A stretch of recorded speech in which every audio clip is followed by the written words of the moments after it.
Bienvenue sur la chaîne Jolie Lunicité. Alors, cette vidéo, j'ai envie de vous partager le sujet des enfants et l'invisible. Parce qu'en fait, ce que j'ai pu expérimenter depuis le temps que je fais cette activité, parce que j'accompagne aussi des enfants, c'est qu'en fait, la majorité des enfants, alors je ne peux pas dire tous les enfants, parce que je ne connais pas tous les enfants, mais on va dire majoritairement, et c'est ce que je canalise, les enfants, ils ont cette sensibilité qui est encore présente les premiers mois, les premières années. Et c'est ce qui leur permet d'être en contact avec l'invisible. Euh, Par exemple, si vous avez un enfant qui a un ami imaginaire, euh, la plupart du temps, en tout cas de ce que j'ai pu expérimenter, cet ami imaginaire était une âme errante. Et ils ne font pas de mal, mais en tout cas, en tant que parent, essayez pour votre enfant d'avoir cette conscience ouverte et de ne pas lui dire mais qu'est-ce que tu racontes, c'est ton imagination.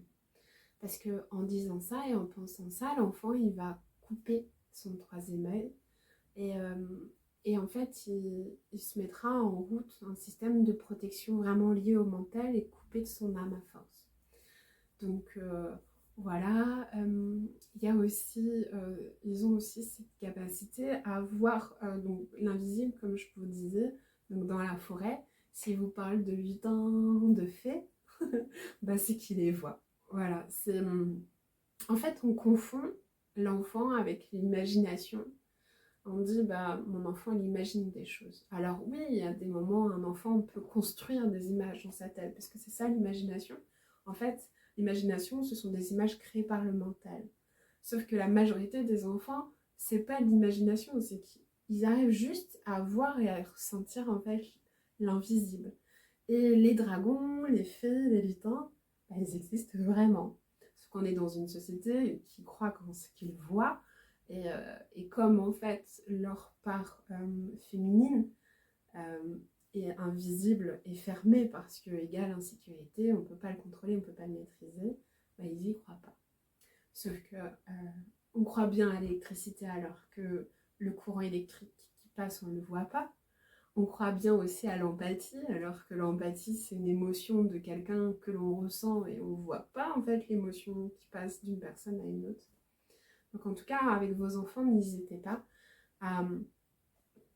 vous n'êtes pas obligé d'y croire, mais au moins peut-être ne pas casser et lui dire mais c'est n'importe quoi ce que tu racontes. Voilà, laissez-le faire. Vous voyez, ce que je voulais aussi vous partager, c'est que hier après-midi, je suis allée chez un garçon qui va avoir 11 ans. Et en fait, il y a des enfants, je vous jure, c'est les générations incroyables, ces générations-là. Elles ont des consciences de dingue, c'est vraiment des super vieilles âmes. et, euh, et en fait, j'avais été le voir déjà une première fois il y a plusieurs mois. Il avait peur de la mort, il avait peur que son grand-père meure. Ça allait pas avec son papa. Il a des parents divorcés. Et en fait, donc j'avais été le voir chez lui, parce que quand je m'occupe des enfants, je me déplace chez eux pour voir l'environnement dans lequel ils vivent. Et en fait, le grand-père, il avait dans son aura l'âme errante d'un grand-père qui était décédé. Et en fait, ça influençait, puisqu'il ressentait, quand on a une âme errante dans notre aura, on ressent l'émotion en fait de cette âme. Et quand on est enfant, on pense que c'est nous, bon, même en tant qu'adulte, parce que c'est un peu particulier quand même, ça aussi, je ferai une vidéo sur ça. Et en fait, j'ai passé l'âme de ce grand-père, on a fait pas mal de choses, je l'ai reconnecté à son dragon, parce que là on me dit, c'est ok, pour cet enfant, tu peux lui parler de ça. Parce que des fois, ça arrive, j'ai des enfants, ils n'ont pas une telle conscience, et de leur parler qu'ils peuvent avoir des équipes, des alliés, en fait, ça risquerait de les faire décrocher de la société. Et le but, c'est avant tout de rester les pieds sur terre et pas que ça les déstabilise et les insécurise pour le futur. Donc, c'est important aussi de canaliser, d'écouter l'intuition. Et vous, dans les enfants, vous pouvez avoir dans votre entourage, écoutez aussi votre intuition. Voilà, en mettant la main sur le cœur, vous avez plus facilement accès à votre âme et à votre intuition. Voilà. Et en fait, par rapport à ce petit garçon, bah, ça lui a fait beaucoup, beaucoup de bien la première fois. Il a plus eu peur, il dormait bien. Et il a trouvé, ouais, il a eu confiance en lui alors qu'avant il ne l'avait pas. Parce que je lui disais en fait pour les enfants, ce que vous pouvez leur dire qu'ils sont hypersensibles. Les enfants hypersensibles, en fait c'est des super-héros. Ce sont des super-héros ces enfants hypersensibles. Et la problématique c'est pas eux, c'est la société qui ne les comprenne pas, qui pour l'instant n'est pas forcément adaptée à eux. Mais ce qui est important de leur dire, leur rappeler, c'est que c'est pas un fardeau. C'est vraiment pas un fardeau. Alors, pour les adultes aussi, mais là, c'est vraiment une vidéo pour les enfants. Ce n'est pas un fardeau. En fait, ce que j'ai dit à ce petit garçon, qui sentait des âmes dans sa maison et dans sa chambre, je lui dis, même j'avais fait ça à un enfant il avait 2 ans et demi, et ça marche trop bien. Tu sais, je lui dis, mais là, c'est la chambre de qui? Ah, c'est ma chambre. L'enfant de 2 ans et demi, hein, puis bah, celui de 9 ans, c'est à l'époque, il avait. Et je dis, c'est ta chambre. Et c'est qui décide ici? C'est moi.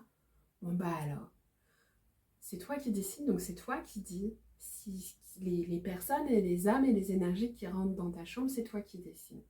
Et ce petit garçon de 2 ans et demi, il s'était levé de son lit, il y avait ses parents qui étaient à côté, il avait mis ses 2 mains sur la fenêtre, comme ça, puis il avait dit, tu pars méchant, c'est ma chambre. Et voilà, du jour au lendemain, il avait fait ses nuits. C'est super efficace. Et en fait, n'hésitez pas aussi à dire à vos enfants que c'est eux qui dessinent. Et au niveau de leur maison, non, moi je veux que tu partes. C'est pareil pour les âmes errantes. S'il y a des âmes errantes qui même vous embêtent vous en tant qu'adulte, vous avez votre pouvoir intérieur et vous dites, vous êtes à cette âme, je suis pas prêt à, pas dans la guerre ou dans la peur, parce qu'ils vont pas entendre ces vibrations, mais plutôt dans l'amour et l'ambiance. Je suis pas prêt aujourd'hui à te passer dans la lumière, je sais pas comment faire, je suis pas prêt. Prête, et s'il te plaît, va voir un autre passeur d'âme, reviens me voir plus tard quand je serai prêt. Pour les enfants, ça peut être la même chose aussi. En tout cas, leur dire que c'est eux qui décident. Et les enfants qui sont hypersensibles, moi, c'est ce que je leur dis aux enfants, c'est comme si c'était des super-héros. Je dis, en fait, vous êtes des super-héros parce que vous avez des pouvoirs qui vous permettent de sentir ce qui est invisible. Et les super-héros, ils viennent jamais tout seuls. Et tu vois, par exemple, là, celui que j'ai vu il y a 2 semaines, fan de Pas de Patrouille, je suis Pas de Patrouille, il n'est pas tout seul en fait. Ben, toi, c'est pareil, tu as toute une équipe, tu as des anges. Par exemple, lui, voilà, j'ai canalisé qu'il fallait pas que je lui parle de son dragon, que c'était plutôt les énergies célestes qu'il allait plutôt le rassurer. Donc je lui ai dit, voilà, tu as plein d'anges autour de toi. Et donc déjà, ça le rassure, il se sent pas tout seul. Je le conforte sur le fait qu'il sent bien au plus profond de lui qu'il n'est pas comme les autres. Et c'est important en fait de leur dire et de leur dire, bah ouais, et alors c'est pas grave. Et après, à ces enfants, quand ils vont dans la société, à l'école, là par exemple celui d'hier, il va au collège, et je lui dis, bah, quand tu es au collège et que tu veux pas ressentir les émotions des autres, mais, tu refermes. Parce que lui, même aux autres, hein, voilà, tu parles d'intention que tu veux pas recevoir, tu veux pas ressentir les émotions des autres. Et plus vous allez dire à vos enfants ou les enfants que vous connaissez qui ils sont maîtres de ce qu'ils ressentent. Et c'est eux qui peuvent décider. Je vous jure que ça change tellement. En leur donnant des explications aussi. Parce que des fois, les enfants, on essaie de les protéger en leur disant rien du tout. Par exemple, ils vous posent une question sur la mort, voilà, les énergies qui n'existent pas, enfin qu'on ne voit pas. Nous, en tant qu'adultes, il y a des adultes, bah, ça leur fait tellement peur, mais c'est leur propre peur, hein, que du coup, ils vont dire, oh mais tu me parles pas de ça, mais tu racontes n'importe quoi. Ou alors, bon, on verra plus tard. Ou alors, t'es pas prêt, t'es trop petit. Bah, en fait, ça va les insécuriser parce qu'ils n'ont pas eu de réponse à leurs questions et ça va rester dans leur cœur et dans leur tête. Le mieux, c'est vraiment, dites-vous que si un enfant il vous pose une question, c'est qu'il est en mesure d'entendre la réponse. Et après, en fonction de l'âge, écoutez votre intuition et vous trouverez les mots. C'est important d'adapter les mots quand même que vous allez utiliser pour répondre à leurs questions. Et n'hésitez pas à ouvrir vraiment le champ des possibles, par exemple au niveau des religions. Moi, quand on me pose des questions sur est-ce que Dieu il existe, la religion du coup chrétienne, et bien en fait je donne en détail quelle est la religion chrétienne. Et après je dis à des gens ils y croient. Et puis il existe ça comme religion. Il existe ça, il existe ça. Il y a des personnes qui croient à ça. Et puis voilà, je dis moi ce que je crois en l'amour, je crois en l'univers. Maintenant à toi de savoir à quoi tu as envie de croire. Donc ça aussi, ça c'est chouette pour les enfants, parce que ça leur permet de vraiment voir qu'ils peuvent avoir la maîtrise de ce qu'ils peuvent croire. Voilà. Et par rapport au petit garçon d'hier, franchement c'était dingue. Donc la deuxième fois que je le vois, la maman m'appelle pour prendre un rendez-vous. Elle me dit que en fait il y a 3 semaines, 1 mois, il s'est passé un truc dans la maison et depuis il est terrorisé. Okay. J'arrive dans la maison, on commence toujours par un moment d'échange, tous les trois. Et puis là je sens le petit garçon, vous voyez comme ça, qui a peur de tout et qui est hyper à l'affût de tout ça. Donc le petit garçon que j'avais vu quelques mois avant, qui avait retrouvé confiance, bah là, qui était comme ça. Et donc on passe très vite à aller dans la chambre, que tous les deux, et je lui demande ce qu'il veut, et puis je lui propose, il me dit bah je sais pas trop, donc je lui propose que je me connecte. Je dis d'accord. Et là je vois qu'il a vu en fait dans la maison une âme errante. Il a vu avec ses yeux. Parce que les enfants, ils peuvent avoir cette capacité de voir encore avec leurs yeux, pas leur troisième œil, mais leurs yeux. Et en fait, il m'avoue, il me dit oui, il y a un soir, il a été dans le couloir et il a vu, il me dit, j'ai vu une silhouette blanche passer des WC à la chambre de sa maman et qui courait comme ça. Et je lui dis, ok, d'accord. Là, je canalise, parce que c'est important de ne pas faire avec notre cerveau, notre analytique. Il faut vraiment s'adapter à la personne qu'on a en face, à l'âme qu'on a en face de nous. Et là, ils me disent, l'âme, elle est dans la chambre de la maman encore. Ok, je me lève, je vais vérifier. En effet, je sens l'âme de cette femme qui va pas bien du tout. Puis je dis, qu'est-ce qu'il faut que je fasse? Il me dit, fais-le avec le petit garçon. Ok, je vois le petit garçon. Puis je lui dis, est-ce que tu as envie de venir avec moi pour que tous les deux, on passe cette âme dans la lumière? Et là, il était super content. Il dit, ah oui, oui, oui. Ok. On s'assoit tous les deux. Je commence à lui parler. Je le mets dans ma bulle de protection. Et puis, j'entends aussi en canalisation, ça serait bien que la maman, elle soit là. Donc, j'appelle la maman. Elle me dit, d'accord. Donc, elle se pose à côté. La maman, elle ne voit pas, elle ne ressent pas ça. Elle ressent d'autres choses, mais pas les âmes errantes. Mais elle est très, très ouverte sur le sujet. Et elle arrive vraiment à avoir ce juste équilibre avec son fils, à ne pas le brider sur l'invisible, et vraiment avoir même confiance en ses ressentis, tout en lui disant, attends, avant tout, on est humain, tu es là pour aussi apprendre à l'école, avoir un métier. Vous voyez, c'est important d'avoir les deux. Voilà, le côté pragmatique et le côté intuition invisible. Et là, le petit garçon, je lui dis, bah, qu'est-ce que tu sens? Ah, là, c'est dur, là, ça bloque mon cœur. Voilà, et puis, je dis, ce qu'on va faire, c'est qu'on va aller chercher parce qu'en fait, il ressentait vraiment tout dans son corps. Je lui dis, bah, va chercher un bâton de puissance.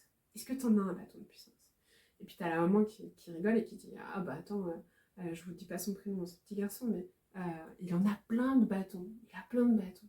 Et je rigole, et je dis, bon, ça m'étonne pas parce que vraiment les bâtons de puissance, donc il va chercher son bâton de puissance. Et on aurait dit vraiment un bâton de sorcier. Et hop, il le pose de lui-même. Tu sens en fait que c'est inné. Il le pose comme ça au sol. En fait, il avait juste besoin qu'un adulte lui dise, mais fais-toi confiance, tu sais faire. Franchement, c'était tellement émouvant et beau de voir ça, quoi. Un enfant de 10 ans qui vous fait ça devant, quoi. Et le bâton de puissance, c'est même pour vous, vous pouvez le faire. C'est qu'en fait, si, imaginons, vous sentez des émotions des autres, vous passez une âme ou quoi que ce soit, ou lors d'un soin, et bien, c'est le bâton de puissance qui va absorber les émotions de l'âme errante. Il va, voilà, pour pouvoir la passer. Je ferai une autre vidéo pour les âmes errantes. Et en fait, après, lui, le petit garçon, il ne ressentait plus dans son corps. Il avait encore des émotions qu'il avait pu absorber avant. Hop, tu redonnes à la terre. Et en fait, tout ça pour vous dire, parce qu'une fois que l'âme elle est passée, je dis maintenant tu regardes là-haut et puis tu reçois. C'est tellement beau de passer une âme. Enfin, vraiment, c'est ce que je préfère. Et là, on est béni, vraiment, on est béni par un amour universel, inconditionnel, incroyable. Et je voyais le petit garçon comme ça. Et à la fin, il était heureux. Et en fait, il avait juste besoin de se prouver à lui-même, d'expérimenter en fait.